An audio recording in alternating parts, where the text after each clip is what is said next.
Good evening. This is Emma Toops, and today is day 30 and the official last day of the Speak and Grow Richer video challenge. Today is also a bonus, part 5 to the Effective Communication series. And today I'm going to be explaining the 5 components of your voice. In yesterday's video, I said that your voice is the number one way to improve how people can receive your message because your voice is something that you can control versus your words may or may not have the effect that you want because of the way people will assign meaning to them based on their filters. So use your voice to prime your audience for where you're going with your message. And this is through you understanding how sound affects emotion. There are 5 building blocks for how your voice sounds. There's pitch, tone, volume, pace, and melody. I'll describe each one and then give you an example so you can consider how you are applying or maybe not applying each of these things to how your voice sounds. The first one is pitch. This is how your voice sounds based on its depth or height of its tone. We'll often refer to this when we're talking about singers as baritone, tenor, alto, or soprano. Now, men generally have a deeper pitch in their voices than women. Women and children typically have higher pitched voices. Now, pitch is essential for shaping how people perceive your authority. Because men generally have deeper voices and culturally often have more power or authority, a deeper pitched voice can evoke a sense of respect or calm and security.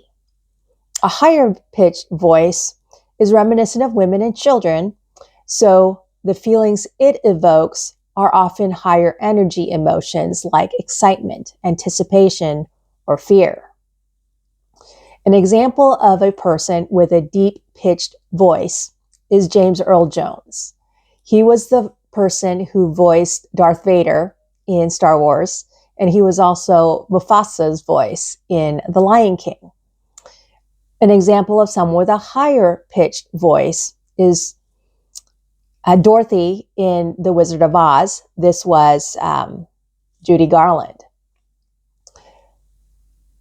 Tone is the quality of the sound of your voice, such as it being edgy or stern, airy or breathy, nasally or raspy. The tone of your voice will often be associated with a personality, whether that actually is who you are or not.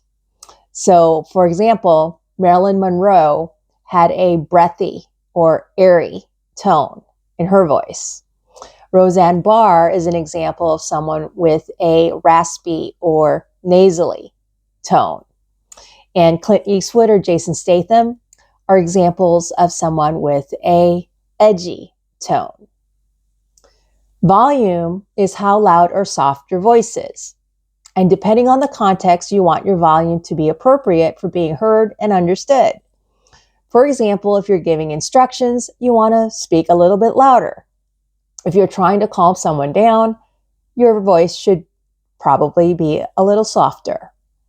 Now, volume can also be associated with a personality that isn't true to you, so you want to be conscious of that too. Being consistently loud may make people think that you are being obnoxious or you are yelling. So think Rodney Dangerfield. Consistently not being loud enough will make it to where people can't hear you, and thus people will dismiss you or not pay attention when you do speak. Pace is how fast or slow you talk. If you speak too fast, it may be harder for people to understand your words, especially if you're not very articulate or concise. Now, if you speak too slowly, people's processing capacity will kick in somewhere else because you're taking too long to make a point. An example of someone who speaks really fast but is also articulate is Ben Shapiro. Still, his pace of speaking very fast is likely too fast for a lot of people to understand everything that he says because his subject matter is often a little complicated. A too slow pace may also make a person think that you're evading, that you don't know what you're saying, or you're unprepared for what to say, so people may tune you out for lack of trust in your credibility or for you not getting to the point. And last but not least is melody.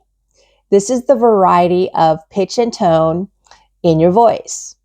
It's what makes you interesting or boring to listen to. If you don't have a melody when you speak, then you're speaking in a monotone, and nobody appreciates that. Melody is often associated with people who are singers or storytellers, and there is a structure and a direction for where you're going when you're a singer or a storyteller. So if you speak with melody, people will assume that you also have structure and a direction in where you're going too. Now that you know the 5 components of your voice and how the sound of it may or may not be serving you, start applying these ideas to control the way that you sound. Thank you for following me in this video series.